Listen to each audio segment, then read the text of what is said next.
Swayam Prabha. Digital India. Educated India.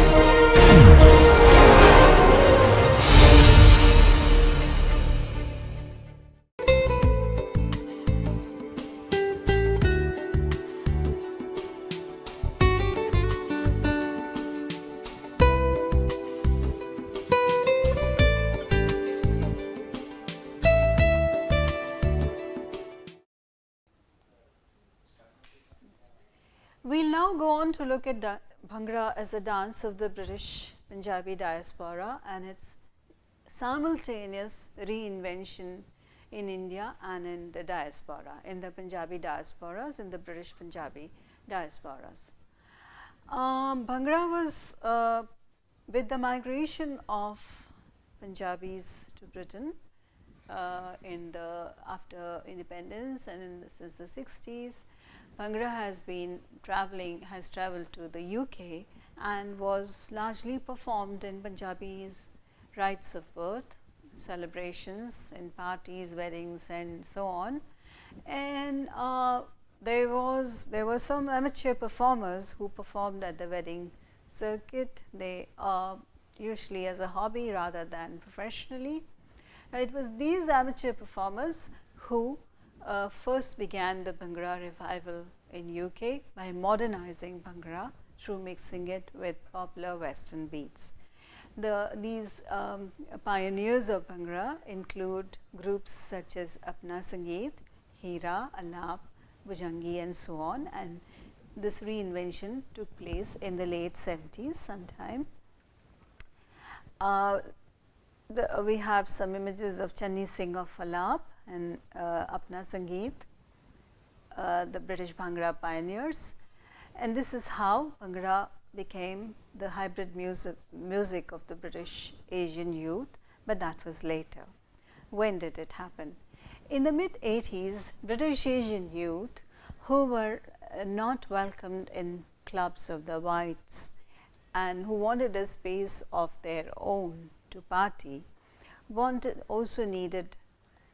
needed a particular form of music. Now, these second generation youth, British Asian youth, not just British Punjabi youth, but all British Asian youth, needed a music to which they perform,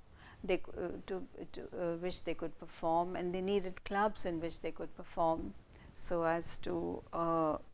find their own spaces of leisure when they were excluded from clubs, white clubs, and they tended to hang around with black people, having grown up with black people in working class neighborhoods. Now, this phenomena was first observed by the British media, which stated that, which commented on the emergence of Asian music, of Asian dance spaces, rave culture. They were called afternoon raves because these young people, particularly young women who were forbidden to attend parties, began to party in basements, often running away, often escaping from school in the afternoon, usually in the basements of abandoned buildings. And at these parties, some of the music which was reinvented in Britain, the reinvented forms of modernized forms of Bhangra were performed, leading to the production of what the British media call Asian dance music. And this Asian dance music, which was the reinvented form of Bhangra, played a very significant role in the production of British Asian youth identity and British Asian youth cultures, youth subcultures. So by the 90s, we not only was music professionalized, that we saw the emergence of some professional performers, but also gradually traveled to the mainstream for a number of reasons, which I'll go into shortly. So the first person, while groups like Alap, Apna Sangeet Bhujangi and Hira continued largely in Punjabi circuits, the wedding circuits, the family circuits. The first performer who attracted attention and who is seen, who is believed to have pioneered the reinvention or hybridization of Bhangra in Britain, was a young man called Apache Indian, Steve Kapoor, a second generation British Punjabi called Steve Kapoor, who called himself Apache Indian, and it was Apache Indian who hybridized Bhangra with western and black beats to transform it into this dance form of rustic Punjab, of rural Punjab, into the dance, into music, and into the hybrid music of British youth. And this dance became very important in the performance of British Asian identity. I'd like you to listen to some of this music before we move on. And this is a significant production of one of the first performances, and this is a very rare recording which I found. This is a performance by Apache Indian with a reggae artist called Maxi Priest, and this is historic because it was a performance of this song which created a revolution of sorts when this collaborative performance by Maxi Priest, who is a reggae artist, and Apache Indian, who was a big fan of reggae and grew up listening to reggae and collaborated with Maxi Priest in the production of this album, For Real, which interestingly has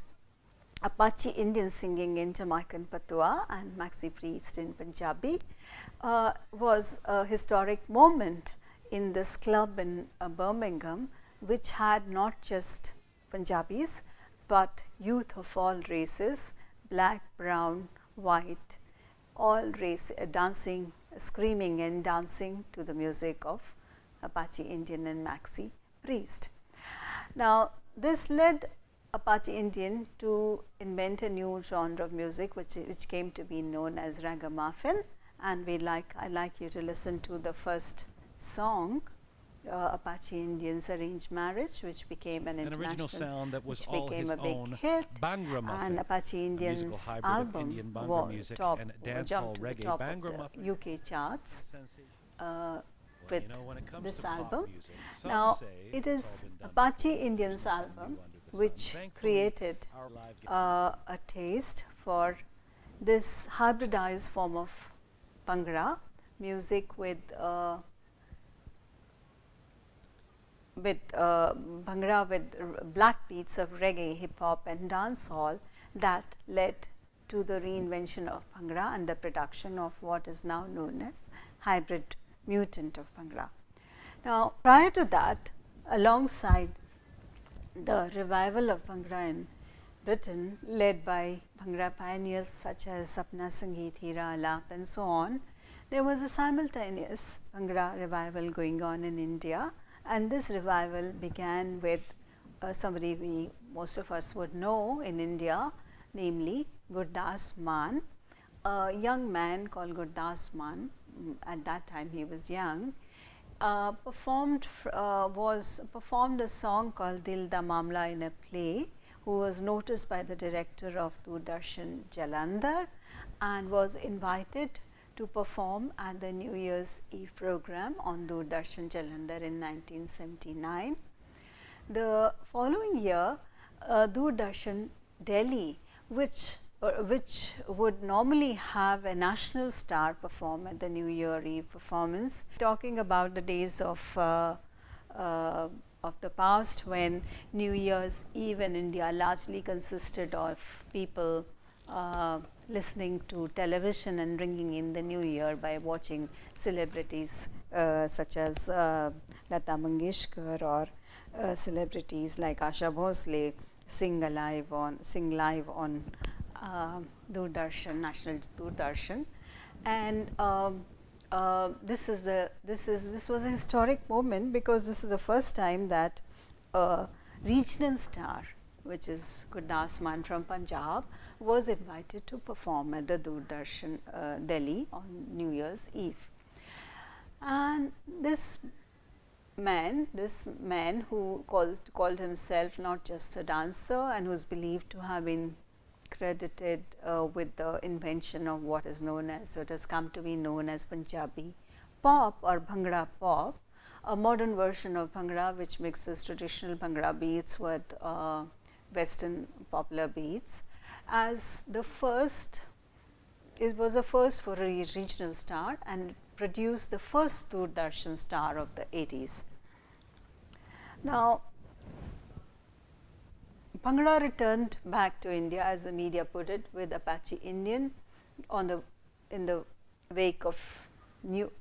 communication technologies, with the liberalization of the economy and the privatization of the skies, ironically through the agent of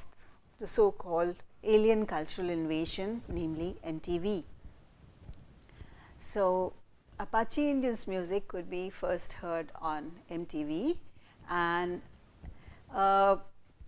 simultaneously produced a number of stars. In the 90s, we see a return. So, well, if we get the timeline right, in the late 70s, approximately almost the same year, we have Bhangra being revived or reinvented simultaneously in Britain and India through its mixing with modern popular music by Gurdas Mann in India and by Chani Singh in Alap, who incidentally released the album in the same year. Chani Singh's song Teri Chuni De Sitare, which was a very big hit in the UK, and Gurdas Mann's Dil Da Mamla were released, the albums were released in the same year, and this is the late 70s. By the mid 80s, we have the emergence of Asian dance music in Britain, largely through its performance in afternoon rave parties and day jams by second generation British Asian youth. And by the 90s, Bhangra hybridizes with the Western beats of hip hop, reggae and dancehall, led by Apache Indian, and enters the British mainstream and becomes part of British popular culture. It's then when, in its new avatar as British Asian music, that Bhangra returns to India via MTV on MTV following the globalization of India in 1991, and begins catalyzes with the reinvention of Bhangra within India by another talented singer, by two talented singers rather, namely Malkeet Singh and the Daler Mehndi. So, the Daler Mehndi, will begin with the Daler Mehndi, whose album Bolo Tara Rara in the 90s, early 90s, sold 1 million copies in Kerala. Now, this selling of a Punjabi album in the South Indian state of Kerala, where people do not have any knowledge of Hindi, leave alone the regional language Punjabi, was a coup of sorts, and this is the first non-filmy music album to challenge the hegemony of Hindi film music in India. It was launched by the leading music company Saregama. It was not called Saregama, it had another name then, and this music gave a run to the Hindi film for its money by selling 1 million copies in Kerala alone, and it's this album which transformed Bhangra into national popular music. This was followed by Bhangra's Bollywood invasion, and with the featuring of a song by the Daler Mehndi in a film called Mrityu Data, in which the superstar of Hindi cinema Amitabh Bachchan danced along with the Daler Mehndi in the film. Although the film flopped, the song became a hit, and Bhangra became a routine in Bollywood films ever since, with the result that no Amitabh Bachchan film or any film today is complete with a mandatory Bhangra number. Now the question is, at the same time we have the emergence of Malkit Singh in UK. I'll play some music from Malkit Singh for you. The emergence of Malkit Singh, who was a folk singer and performed, whose album became a big hit first in India. I'll take you to the original Malkit Singh song before we go into the new reinventions. Unfortunately, I've been able to get only the remix version by Bali Sagu, and this is again history. So Malkit Singh, a folk singer, whose album Gurnal Tutak Tutak Tutiya and Gurnal Ishq Mitha, the song Gurnal Ishq Mitha, which I'm going to play for you, was a big hit in Punjab in the 80s, was remixed by a UK based Asian DJ called Bali Sagu, who calls himself the best known, who's known as the best known Asian DJ, made faster, remixed, and turned into a music video. And simultaneously, when Apache Indians hybridized Bhangra, this remixed form of Bhangra became competed with hybridized versions of Bhangra in UK, found a following not only in UK but in all parts of the world in its music video version. Let's listen to the remix version of Malkit Singh's Gurnal Ishq Mitha.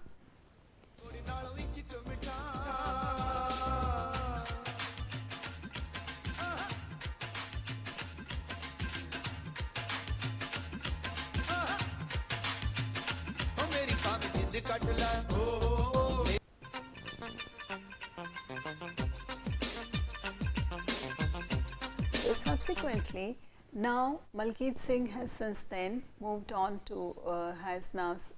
shuttles between Birmingham and Ludhiana, and is called the frequent flying Bhangra star. And now we have another form of collaboration between UK based Bhangra artists and Malkit Singh, folk singers like Malkit Singh, such as in this song Independent Girl, between collaboration between a pure folk performer Malkit Singh as well with Apache Indian, expanding the range of the kinds of Bhangra which has emerged today.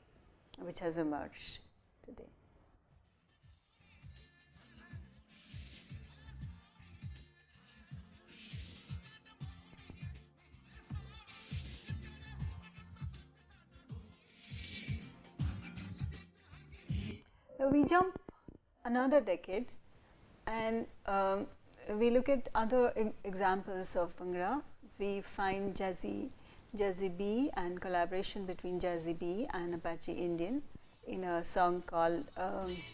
now Jazzy B is interestingly the most sought after youth icon in Punjab,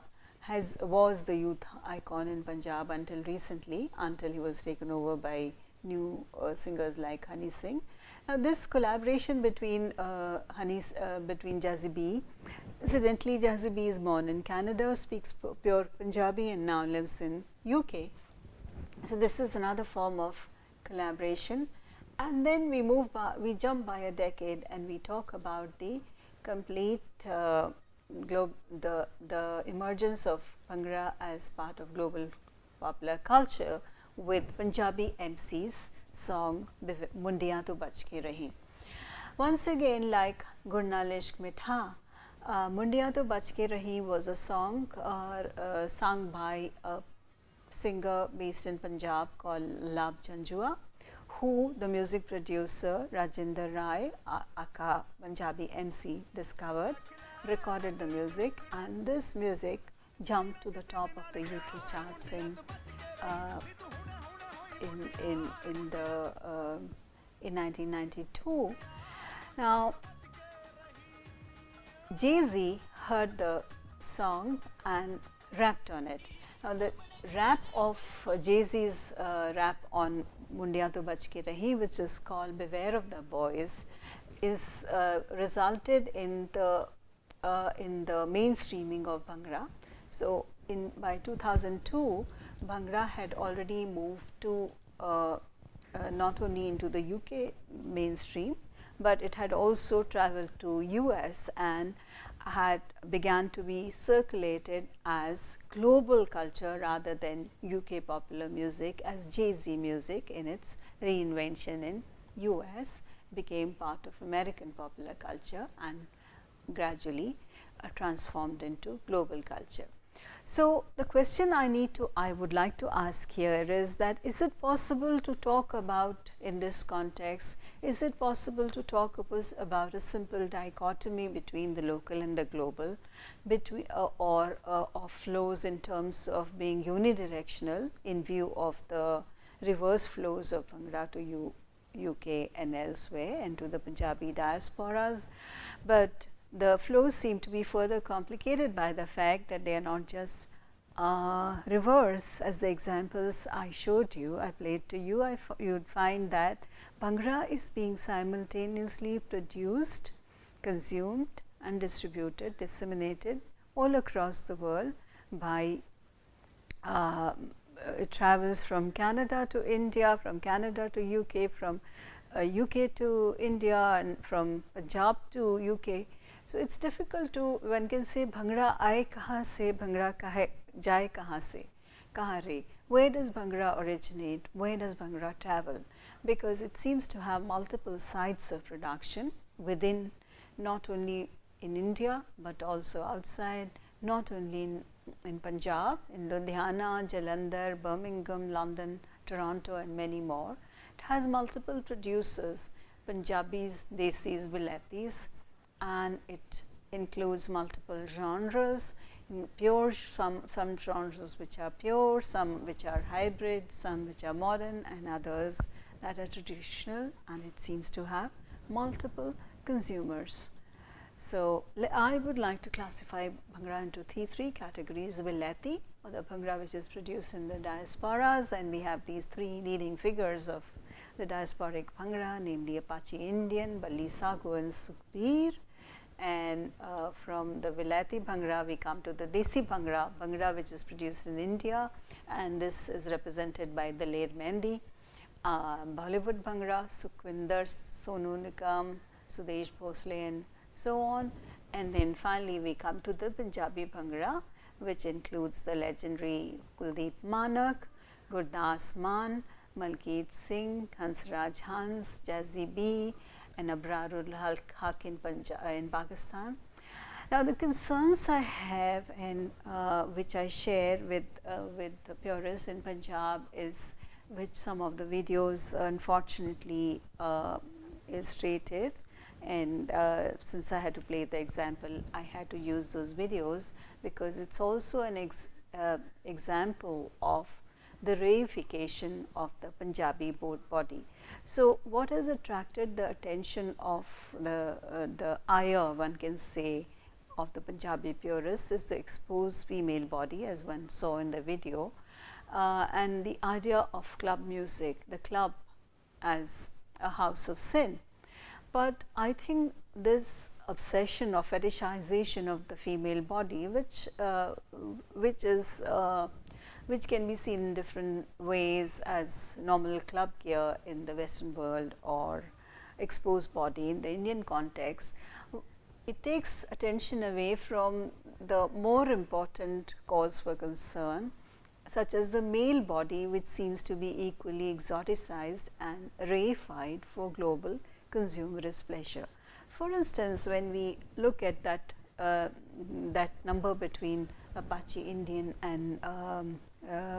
Malkeet Singh collaboration, one could see that it's not just the body of the female, but it's also the body of the native native singer, which seems to have been exposed for the consumption of the global voyeur, because you have Malkit Singh overdressed body, if we can say. Malkit Singh stands in full regalia, and along with the female body, the bodies which are exoticized with this whole Orientalist narrative of the independent girl, the new modern day Heer, as the song lyrics go, which is shot in West Indies rather than in India, and it's replete with these exoticized narratives of the Orient. One also sees how the body of the male singer, who seems to stand for Punjabi foreignness, and the foreignness of Punjabi itself becomes a source of exoticization and reification in this music video. We see that the British Asian producer, in the process of making the rustic or the Punjabi native producer, native musician visible, also becomes complicit in the commodification of the native producer of music. So this idea of the male body, which is equally exoticized and reified for global consumerist pleasure, is a real cause for concern. When we talk about the vulgar and the vulgarization or argument which is directed against hybrid Bhangra genres, which are based on which are predicated on the fetishization of the female body and female body which is exposed for global voyeuristic pleasures, they seem to ignore the intermixing of the sacred and the profane within traditional performance, because even traditional Bhangra performance, if we understand vulgar in the sense of popular, one notices a carnivalesque play of the sacred within the profane in a traditional Bhangra performance, which is particularly in couple dances, and the idea of teasing under parental gaze, which happens even in traditional settings, say in wedding settings, which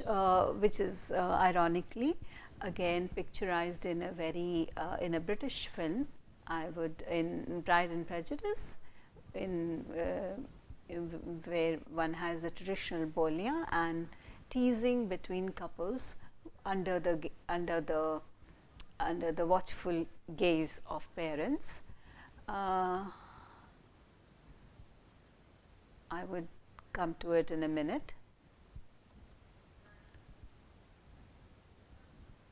So, if one looks at the wedding song in Monsoon Wedding, this would be a folk performance and the kind of music which is performed in hidden spaces only with women, in the presence of women, and these kind of performances which are exposed to the male gaze are seen as vulgar,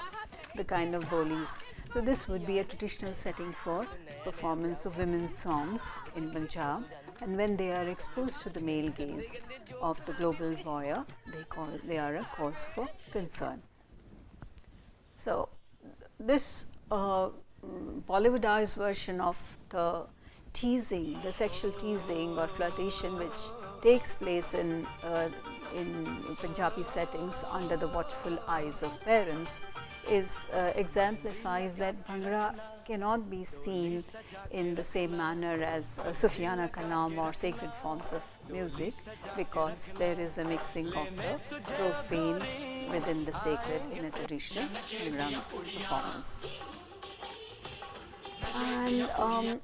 now, so what is the problem with the hybrid forms of Bhangra, particularly the music video?